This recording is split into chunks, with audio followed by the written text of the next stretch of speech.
Department of Intermediate Education presents audio-visual teaching material for the second year, second language Hindi students. Prose section lesson 2 पहाड़ से ऊंचा आदमी।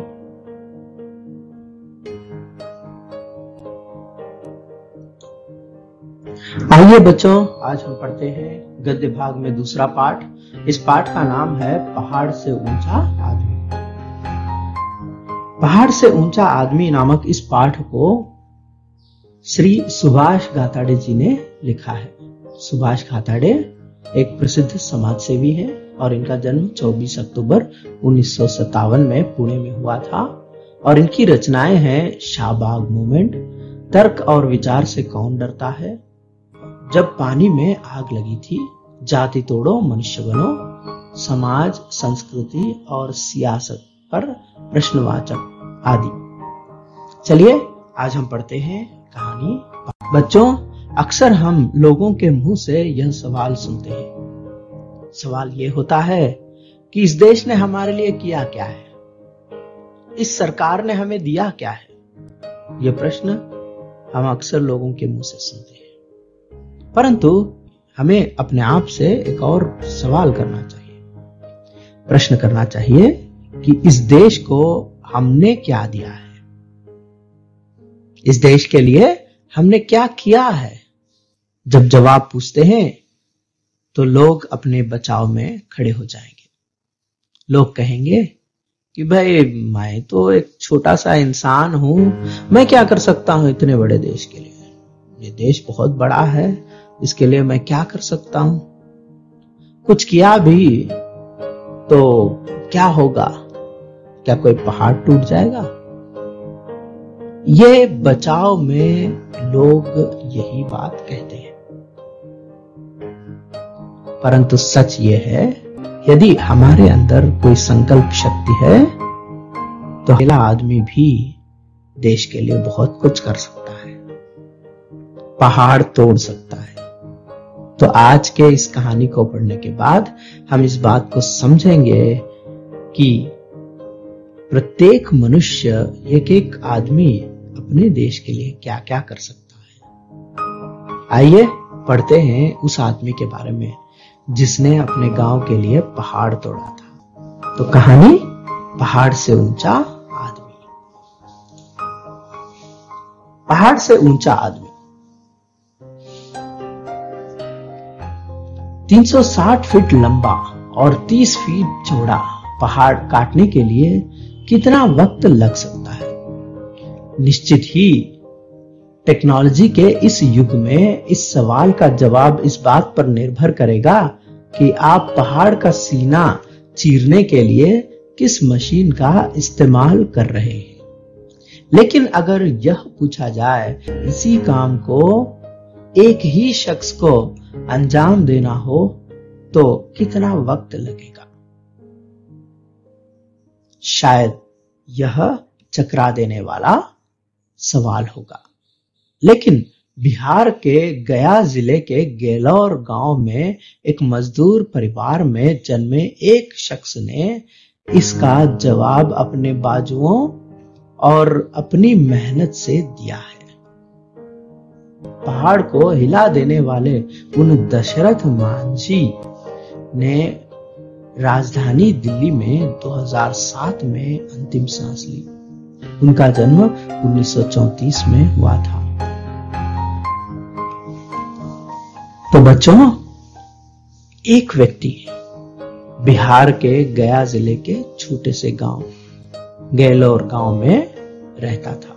उसका नाम था दशरथ मांझी। ये वही पहाड़ है जो उनके गांव को नजदीकी अस्पताल से दूर कर रहा है। उनके गांव से नजदीकी अस्पताल 90 किलोमीटर दूर में है।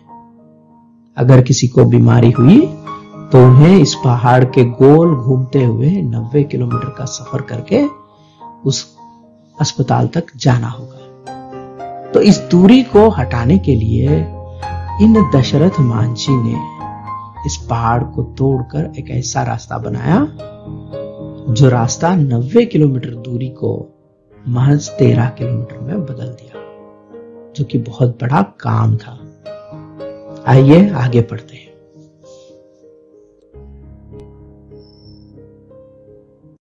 वर्ष 1966 की किसी अल सुबह में जब छैनी हथौड़ा लेकर दशरथ मांझी अपने गांव के पास स्थित पहाड़ के पास पहुंचे तो बहुत कम लोगों को इस बात का पता था कि इस शख्स ने अपने दिल में क्या ठान लिया है। मजदूरी और कभी कभार इधर उधर काम करने वाले दशरथ मांझी ने जब पहाड़ पर छैनी हथौड़ा चलाना शुरू किया तो आने जाने वाले राहगीरों के लिए ही नहीं, गांव के लोगों के लिए भी ये एक हंसी का पात्र बन गए थे। तो यहां पर देखिए, दशरथ मांझी 1966 में एक दिन सुबह उठकर छैनी हथौड़े खरीदने के लिए भी उनके पास पैसे नहीं थे। वो एक गरीब मजदूर, कभी कभार मजदूरी मिलती थी। घर घास फूस से बना हुआ एक छप्पर है।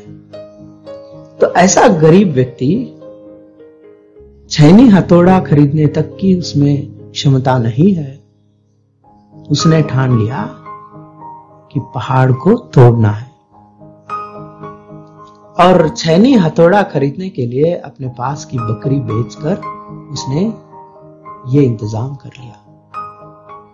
फिर जब वो काम पर लग गया तो लोग हंसी मजाक करने लगे, कहने लगे ये तो बेवकूफ आदमी है, क्या भला एक आदमी इतने बड़े पहाड़ को तोड़ सकता है क्या? ये कुछ दिन करेगा और छोड़ देगा। यही उनका सोचना था, परंतु ऐसा नहीं हुआ। और इतने बड़े पहाड़ को तोड़ने की प्रेरणा दशरथ मांझी को कहां से मिली? जीवन संगिनी फागुनी देवी, जीवन संगिनी मतलब पत्नी फागुनी देवी का समय पर इलाज न करा पाने से उसे खो चुके दशरथ मांझी को इससे कोई फर्क नहीं पड़ा। धुन के पक्के दशरथ की अथक मेहनत 22 साल बाद तक रंग लाई। जब उस पहाड़ से एक रास्ता दूसरे गांव तक निकल आया। आखिर ऐसी क्या बात हुई थी कि दशरथ को पहाड़ चीरने की धुन सवार हुई? दरअसल पहाड़ को जब तक चीरा नहीं गया था तब तक दशरथ के गांव से सबसे नजदीकी वजीरगंज अस्पताल 90 किलोमीटर पड़ता था। दशरथ की पत्नी की तबीयत खराब हो जाने पर उसे अस्पताल ले जाना था। तो समस्या ये थी कि गेलोर और वजीरगंज में अस्पताल है और गेलोर से वजीरगंज जाने के लिए बीच में ये पहाड़ खड़ा था। लोग अक्सर बीमारी की अवस्था में वजीरगंज जाने के लिए बैलगाड़ी से पहाड़ के गोल घूमते हुए 90 किलोमीटर की सफर करके जाया करते थे। तो दशरथ मांझी की पत्नी एक दिन उसी पहाड़ के चोटी पर गिर गई थी, जिसके कारण उसके पैर में गहरा चोट हुआ था और उसे तुरंत अस्पताल ले जाना था। इसके पास आर्थिक क्षमता नहीं थी, जिसके कारण वह इलाज करवाने में थोड़ी सी देर हो गई और वह समय पर वजीरगंज नहीं ले जा सका, जिसके कारण उसकी मौत हुई। और इसी दुख को मन के अंदर लिए हुए दशरथ मांझी के मन में एक ख्याल उभरा। ख्याल ये था कि गेलोर और वजीरगंज के बीच के इस पहाड़ को खोद कर यदि कोई रास्ता इधर से बनाया जाए तो ये दूरी केवल 13 किलोमीटर की रह जाएगी, अन्यथा ये दूरी गोल घूमकर जाने से 90 किलोमीटर की हुआ करती थी। तो इस दूरी को कम करने का मन में इरादा था। जब इसने छैनी और हथौड़ा लेकर काम शुरू किया तो लोग हंसते थे मजाक उड़ाते थे। समझते थे कि ये 2 दिन करेगा फिर छोड़ देगा, परंतु यह व्यक्ति इस तरह से छोड़ने वाला नहीं था। लगातार 22 साल तक इसने मेहनत की और जब एक दरार उसने बनाया तो तब लोगों के समझ में आ गया कि ये सचमुच में असाधारण व्यक्ति है और ये काम भी असाधारण है। आगे बढ़ते हैं। वहां ले जाने के दौरान ही, मतलब अस्पताल ले जाने के दौरान ही उसने दम तोड़ दिया। उन्हें लगा कि पहाड़ से कोई रास्ता होता तो मैं अपनी पत्नी को वक्त पर अस्पताल ले जाता और उसका इलाज करा पाता। सर्वेश्वर दयाल सक्सेना की एक कविता। दुख तुम्हें क्या तोड़ेगी, तुम दुख को तोड़ दो, बस अपनी आंखें औरों के सपनों से जोड़ दो। तो सर्वेश्वर दयाल सक्सेना की यह कविता, जिसमें सर्वेश्वर दयाल सक्सेना जी कहते हैं कि यदि कोई मनुष्य दुखी होता है तो उसे अपने बारे में नहीं सोचना चाहिए, मतलब उसे सोचना चाहिए कि दूसरों के बारे में। जब हम बहुत दुखी होते हैं तो केवल अपने बारे में सोचते हैं, भाग्य पर रोते हैं और निराशा में खोते हैं। परंतु सर्वेश्वर दयाल सक्सेना अपनी कविता में कहते हैं, दुख तुम्हें क्या तोड़ेगी, तुम दुख को तोड़ दो। दुख से निराश नहीं होना है, दुख की घड़ी में दुख पर प्रहार करना है। किस तरह से? बस अपनी आंखें औरों के सपनों से जोड़ दो। जब हम अपने दुख को बड़ा करके नहीं देखना है, हमें यह देखना है कि इसी तरह का दुख और कितने लोगों को है। जब हम दूसरों के दुख को भी देखेंगे तब हमें एहसास होगा कि उस दुख से बचने का उपाय क्या है। मतलब दूसरों के दुख को अपनाने से ही मनुष्य स्वयं का दुख भी दूर कर सकता है और दुख को पूरी तरह से मिटा सकता है। सहकारिता की यह भावना लिए हुए दशरथ मांझी ने भी यही किया। अपने पत्नी को खोने का दुख तो उसे था ही, परंतु उसने यह सोचा कि उनकी पत्नी फगुनी देवी जिस तरह से असमय उसकी मौत हो गई है, उस तरह से कोई और महिला ना मरे, किसी और को इतना दुख ना पहुंचे। इसके लिए उसने परिष्कार ढूंढने का प्रयत्न किया। पहाड़ को चीरने से इस तरह का दुख औरों को नहीं होगा।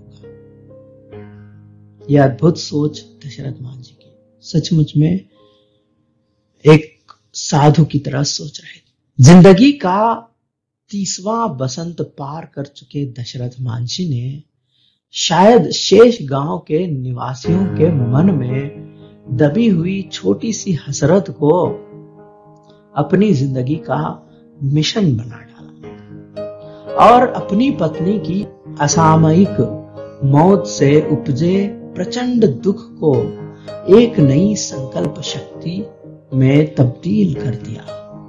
5-6 साल तक दशरथ अकेले ही मेहनत करते रहे। धीरे धीरे लोग भी जुड़ते चले गए। वहां एक दान पात्र भी रख दिया गया था जिसमें लोग चंदा डाल देते थे। कई लोग अपने घर से अनाज भी देते थे।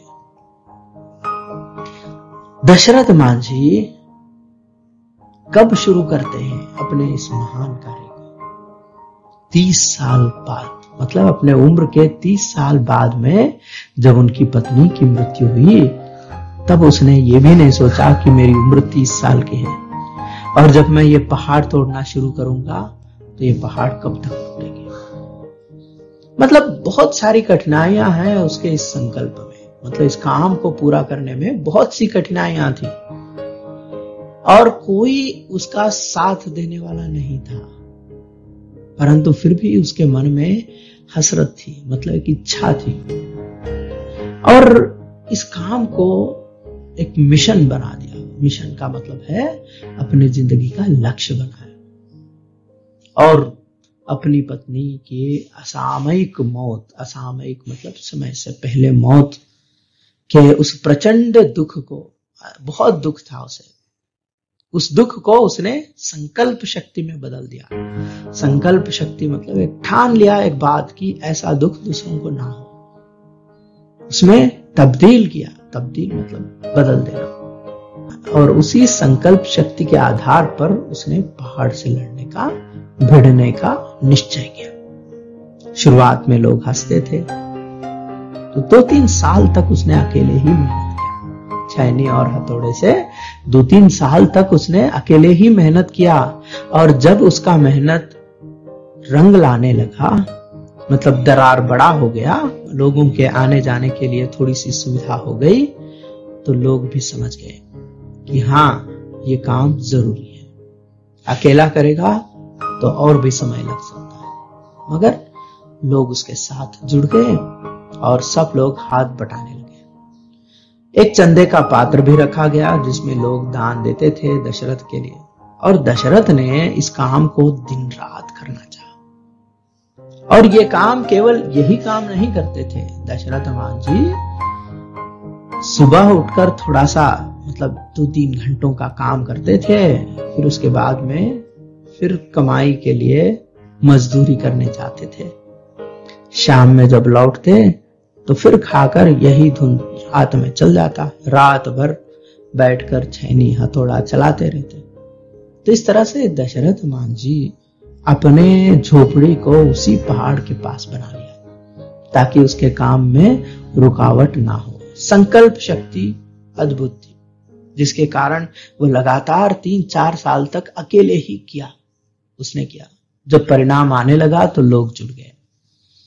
तो ऐसा ही होता है जीवन में, क्योंकि जब हम सोचते हैं तो यही लगेगा कि ये काम असंभव है, परंतु जब हम अपने दुख को दूसरों के दुख से जोड़कर समाज कल्याण की भावना को पैदा कर लेते हैं तो असंभव लगने वाला यह काम भी संभव हो जाता है।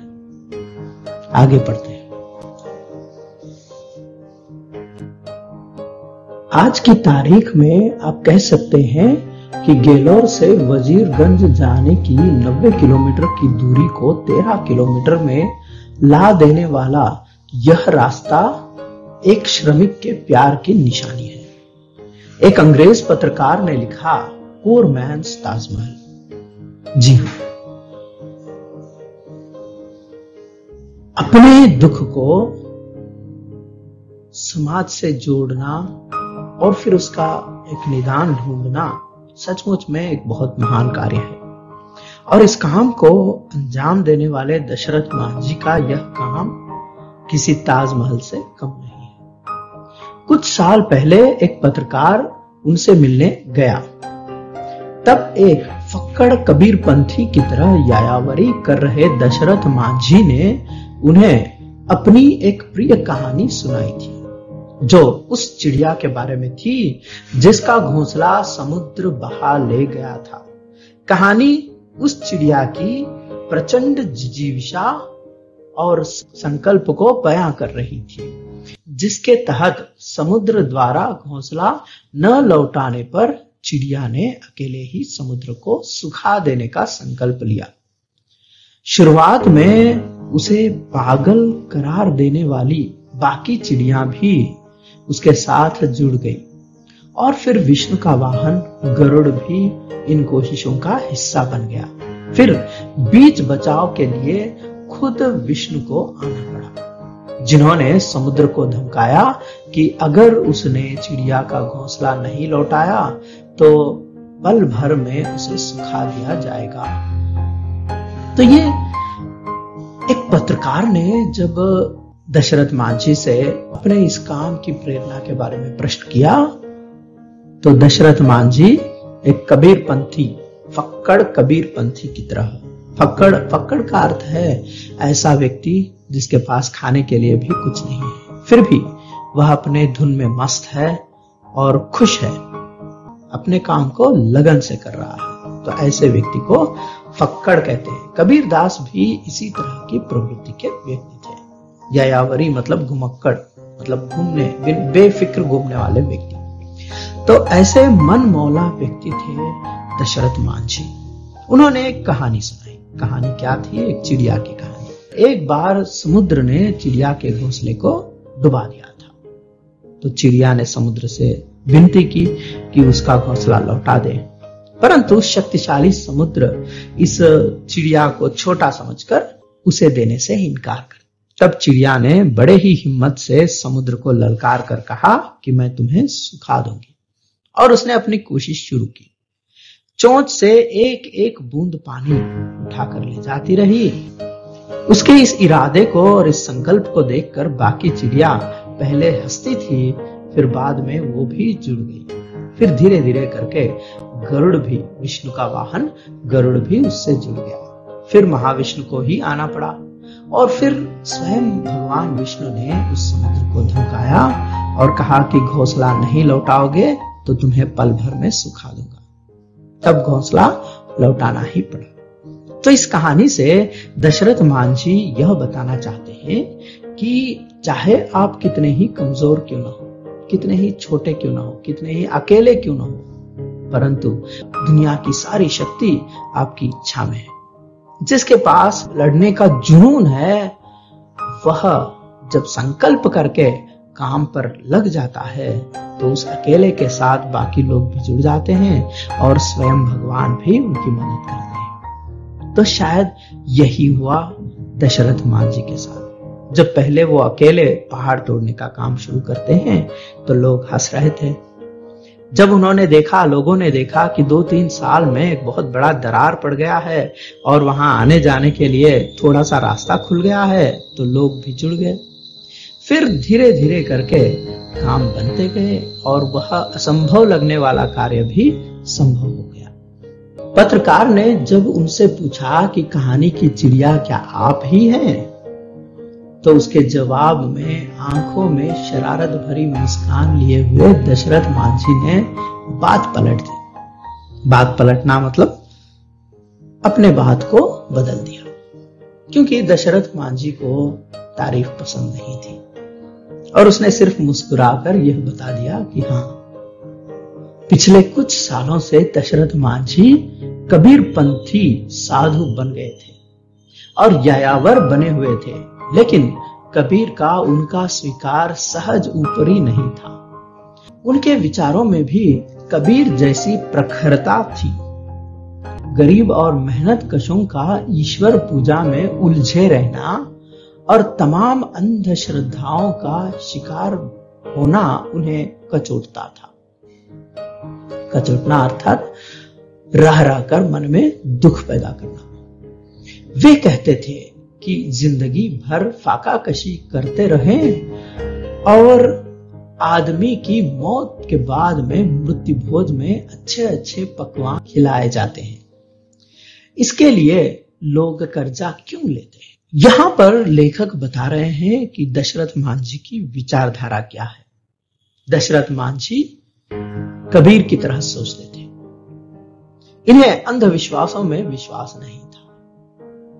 अंधविश्वासों का ये विरोध करते थे। लोग जब जिंदा रहते हैं तब 2 वक्त की रोटी देने से कतराते हैं, तो वही लोग जब वह मर जाता है तो मृत्यु भोज में अच्छे अच्छे पकवान करके खिला देते हैं। और इस काम के लिए लोग कर्जा लेते हैं और गरीबी में डूब जाते हैं। तो लोगों की यह सोच दशरथ मांझी को जरा भी अच्छी नहीं लगती थी। वे चाहते थे कि लोग जीते जी मदद करें और जीते जी खिलाएं खाएं, खुश रहें और अपने काम को आगे बढ़ाएं। दशरथ मांझी हमारे बीच नहीं है, लेकिन क्या वे हमें उन मिथकीय पात्रों की याद दिलाते प्रतीत नहीं होते, जैसे पात्र हमें पुराणों में मिलते हैं, फिर वह चाहे प्रोमेथियस हो या भगीरथ। ऐसी शख्सियतें जो मनुष्य की उद्दाम जिजीविषा को प्रतिबिंबित कर रही होती हैं और अपनी कोशिशों से प्रकृति की दानव शक्तियों और इंसानियत के दुश्मनों से लड़ रही होती है। दशरथ मांझी हमारे बीच नहीं है और वो अब ऐसे लगते हैं जैसे हमारे पुराणों के पात्र की तरह। मिथकीय पात्र अर्थात पुराणों के पात्र। तो पुराणों को पढ़ें तो ऐसे बहुत सारे पात्र मिलेंगे जिनकी कोशिशों से असंभव लगने वाले कार्य संभव हो गए थे। जिस प्रकार प्रोमेथियस, ग्रीक में प्रोमेथियस एक ऐसे व्यक्ति थे जिसने मानव समाज के विकास के लिए ईश्वर शक्तियों से लड़ाई करके उनसे अग्नि को चुरा लिया था और मनुष्य को देकर मनुष्य के विकास में एक भागीदारी निभाई थी। तो यह ग्रीक की एक पौराणिक कथा है।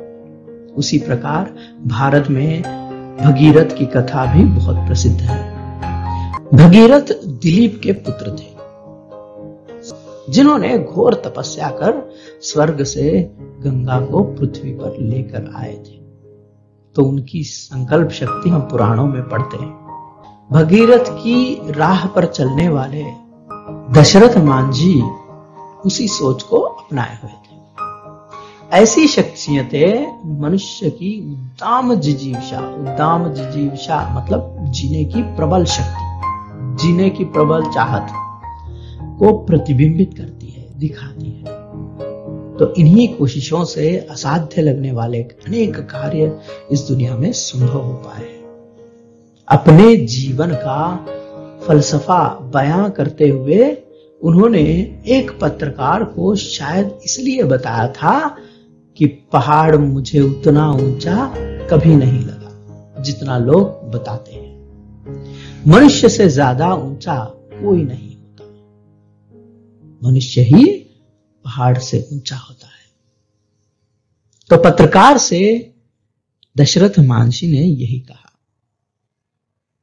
इसका अर्थ यह है कि दशरथ मांझी कहते हैं कि जीवन में आने वाली समस्या बहुत बड़ी नहीं होती, मनुष्य की सोच उसे बड़ा बना देती। मनुष्य अपनी निराशा के कारण यह सोचने लगता है कि उसकी समस्या पहाड़ जैसी बड़ी है और वह समस्या से ऊपर उठना उसके लिए असंभव है, असाध्य है। इसलिए निराशा में वह हार मान लेता है। परंतु दशरथ मांझी जैसे लोग यह साबित करके दिखाते हैं कि मनुष्य की समस्या पहाड़ जितनी ऊंची नहीं होती, उसकी सोच उसे बड़ा बना देती है।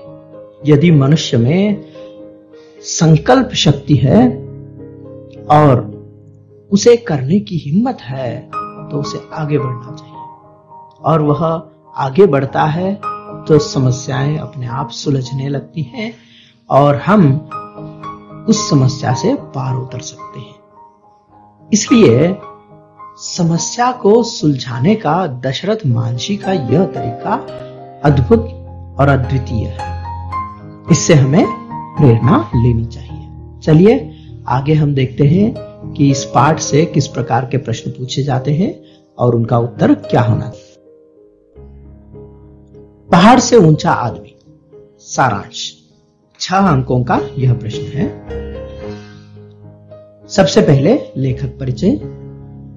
पहाड़ से ऊंचा आदमी नामक इस पाठ के लेखक श्री सुभाष गाताड़े जी हैं। इस पाठ में दशरथ मांझी की आत्मनिर्भरता और दृढ़ विश्वास का परिचय दिया गया है। सारांश। दशरथ मांझी का जन्म बिहार के गैलोर नामक गांव में हुआ था। मांझी की पत्नी फागुनी देवी की मृत्यु समय पर अस्पताल न ले जा सकने के कारण हुआ। अस्पताल उनके गांव गैलोर से 90 किलोमीटर दूर वजीरगंज में था। पत्नी की मृत्यु से दुखी दशरथ ने वजीरगंज की दूरी को कम करने के लिए पहाड़ काटकर रास्ता बनाने का निश्चय किया। दशरथ मांझी ने 22 साल की अथक मेहनत से उस पहाड़ को छन्नी हथौड़े से काटना शुरू किया। पहले लोग उसे पागल समझने लगे, पर बाद में सब जुड़ते गए और रास्ता तैयार हो गया। तो इस रास्ते के आने से अब गैलोर से वजीरगंज की दूरी 90 किलोमीटर से घटकर 13 किलोमीटर हो गई है। दशरथ मांझी ने यह सिद्ध किया कि कोई भी काम असंभव नहीं है। विशेषता, मनुष्य की संकल्प शक्ति और दृढ़ निश्चय के सामने कोई भी काम असंभव नहीं है। अगला प्रश्न, संदर्भ से एक व्याख्या। पहला संदर्भ है, गैलोर से वजीरगंज जाने की 90 किलोमीटर की दूरी को 13 किलोमीटर में ला देने वाला यह रास्ता एक श्रमिक के प्यार की निशानी है। एक अंग्रेज पत्रकार ने लिखा, पुअर मैन्स ताजमहल। संदर्भ, यह वाक्य पहाड़ से ऊंचा आदमी नामक पाठ से लिया गया है। इसके लेखक हैं श्री सुभाष गाथाड़े जी। व्याख्या, दशरथ मांझी ने अपनी पत्नी की मृत्यु के बाद पहाड़ काटकर एक रास्ता निकाला, जिससे उसके गांव गैलोर से वजीरगंज की दूरी 90 किलोमीटर से घटकर 13 किलोमीटर हो गई। यह रास्ता एक श्रमिक के प्यार की निशानी है। इसे पत्रकार पुअर मैन्स ताजमहल कहते हैं। विशेषता, दशरथ मांझी के द्वारा बनाए गए रास्ते को पुअर मैन्स ताजमहल भी कहा जाता है। चलिए दूसरा संदर्भ।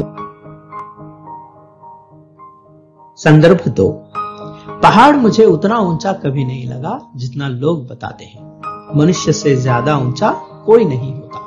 संदर्भ, यह वाक्य पहाड़ से ऊंचा आदमी नामक पाठ से लिया गया है। इसके लेखक श्री सुभाष गाथाड़े जी हैं। व्याख्या, दशरथ मांझी अपने संकल्प से पहाड़ काटकर रास्ता निकालते हैं, तब वे कहते हैं कि पहाड़ मुझे उतना ऊंचा कभी नहीं लगा जितना लोग बताते हैं। विशेषता, मनुष्य के दृढ़ विश्वास के सामने असंभव समझे जाने वाले काम भी छोटे लगते हैं। नीचे दिए गए प्रश्नों के उत्तर 3 या 4 वाक्यों में लिखिए। पहला प्रश्न, दशरथ मांझी ने पहाड़ तोड़ने की बात क्यों सोची? उत्तर, दशरथ मांझी की पत्नी फागुनी देवी की मृत्यु समय पर अस्पताल न ले जा सकने के कारण हुआ। अस्पताल उनके गांव से 90 किलोमीटर दूर वजीरगंज में था। उन्हें लगा कि पहाड़ से कोई रास्ता होता तो वो अपनी पत्नी को समय पर अस्पताल ले जा सकता, इसलिए उसने पहाड़ तोड़ने की सोची। अगला प्रश्न है,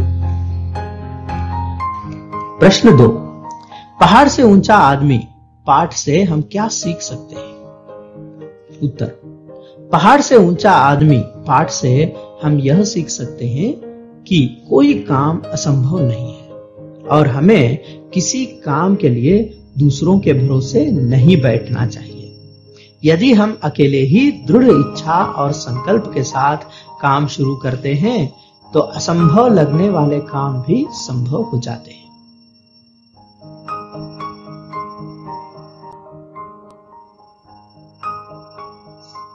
एक शब्द में उत्तर दीजिए। दशरथ मांझी ने पहाड़ को किससे काटा?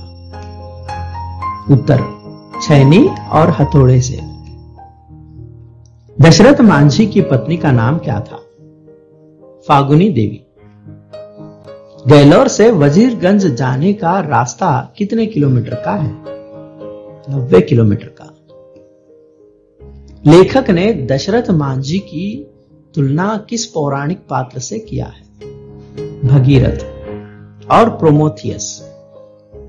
तो इस प्रकार दशरथ मांझी की कहानी से हम यह प्रेरणा ले सकते हैं कि मनुष्य में यदि समस्या को सुलझाने की अपार संकल्प है, दृढ़ संकल्प है, तो बड़ी से बड़ी समस्या भी सुलझ सकती है और मनुष्य को कभी दूसरों पर निर्भर नहीं रहना चाहिए। अपनी समस्या को सुलझाने का सबसे बेहतरीन तरीका खुद ही जूझ पड़ना है। जब स्वयं हम अपनी समस्या को सुलझाने का प्रयत्न करते हैं तो लोग जुड़ जाएंगे और समस्या का समाधान निकले। तो दशरथ मांझी केवल पहाड़ तोड़ने का काम ही नहीं करते, इनके जीवन के कुछ और हिस्से हैं जिन पर हम एक बार ध्यान दें। एक बार दशरथ मांझी ने सोचा कि उस समय के महान नेता बाबू जगजीवन राम से मिले और बाबू जगजीवन राम दिल्ली में रहते थे।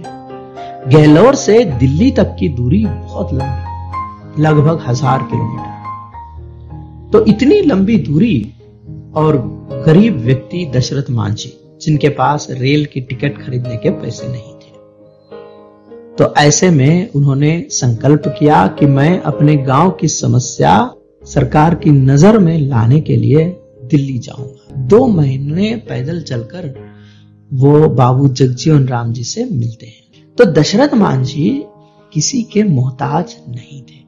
अपने जिंदगी भर स्वयं अपने हाथों पर विश्वास करते थे, जूझ पड़ते थे और किसी के सामने हाथ नहीं फैलाते थे।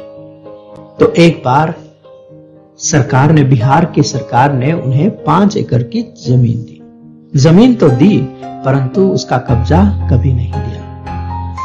तो दशरथ मांझी ने बाद में जो नई सरकार आई, उस सरकार के समक्ष मुख्यमंत्री से मिले और उन्होंने कहा कि आपके ये 5 एकड़ मेरे काम के नहीं हैं, इसलिए मैं आपको लौटा रहा हूं। उन्होंने कहा कि इस 5 एकड़ की जमीन में एक अस्पताल खोल दीजिए, जिससे कि गहलोर के लोगों को वजीरगंज जाने की नौबत ना आए। फिर उनके इस अनुरोध को मान लेते हैं और आज वहां पर एक अस्पताल है। तो उस अस्पताल में अनेक लोगों के प्रसव और विभिन्न प्रकार के चिकित्साएं होती हैं। तो दशरथ मांझी यदि पहाड़ नहीं तोड़ते तो उनके गांव में इतना विकास कभी नहीं होता। इसलिए बच्चों, हमेशा याद रखिए, संकल्प शक्ति महान होती है। असंभव लगने वाले काम भी हम कर सकते हैं। सबसे पहले जरूरत है कि हमें अपने ताकत को पहचानना और विश्वास के साथ आगे बढ़ना। जब अकेले आगे बढ़ते हैं तो काम संभव हो जाएंगे। दूसरों के भरोसे बैठे रहेंगे तो काम कभी पूरे नहीं होते। ये इस कहानी का अद्भुत संदेश है। इसे हमें सीखना चाहिए। धन्यवाद।